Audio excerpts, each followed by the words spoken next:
trouve que c'est complètement dommage de rabaisser la femme et de dire que comme elle est moins forte physiquement, elle n'a pas le droit à la parole, elle n'a pas cette liberté. Et... sauf que c'est pas comme ça. C'est pas comme ça du tout. Je m'appelle Chana, j'ai 19 ans. Je suis ville parisienne depuis maintenant 10 ans et je suis étudiante en psychomotricité. La psychomotricité permet surtout de relier l'image du corps au schéma corporel. Ça passe surtout par des séances de relaxation, des activités qui prennent la forme de jeu. La psychomotricité, oui, ça touche généralement les femmes. Pourquoi? Je sais pas. Peut-être qu'il y a des hommes qui n'osent pas y aller, qui savent pas, ils connaissent peut-être pas suffisamment aussi le métier. Je trouve surtout que c'est dommage parce que du coup, ça donne aussi un genre au métier. Malheureusement, avant, je me rendais pas compte, jusqu'à ce qu'on en parle un peu plus. Ça a toujours fait partie du quotidien où la femme a fait à manger. C'est elle qui prépare tout, c'est elle qui fait le ménage, c'est elle qu'on envoie faire les courses, c'est elle qui on demande beaucoup de services. Mais la plupart du temps, quand on parle à un homme, on a l'impression qu'il va se sentir au-dessus ou plus fort. Il y a aussi ce rapport à la force qui est omniprésent tout le temps.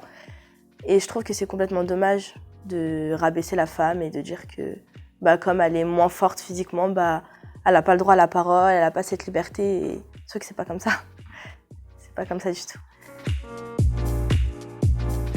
Je me sens complètement pas libre de faire ce que je veux parce qu'il y a toujours des regards insistants.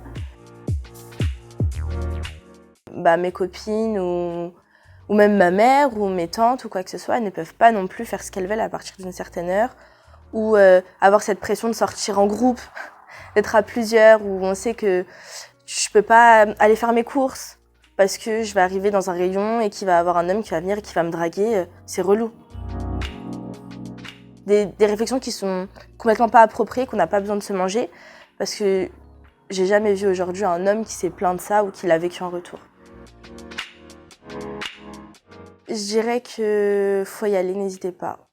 On attend que vous. On attend que les choses bougent, que les gens se bougent aussi. Respecter vraiment chacun, les limites de chacun, ce que chacun peut penser, c'est ses droits, la liberté. C'est super important. Pour moi, le monde serait meilleur comme ça.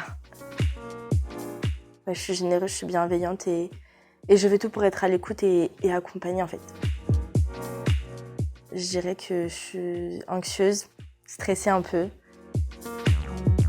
Une femme inspirante, c'est quelqu'un, quand je vais la regarder, je vais me dire ah ouais, c'est fort ce qu'elle fait, c'est super puissant ce qu'elle renvoie, ce qu'elle donne, ce qu'elle dit, c'est vrai, je comprends, je le ressens et je vais être capable et amenée à faire la même chose. Pour moi, c'est une femme inspirante, c'est quelqu'un qui me donne de la force et du courage, quoi.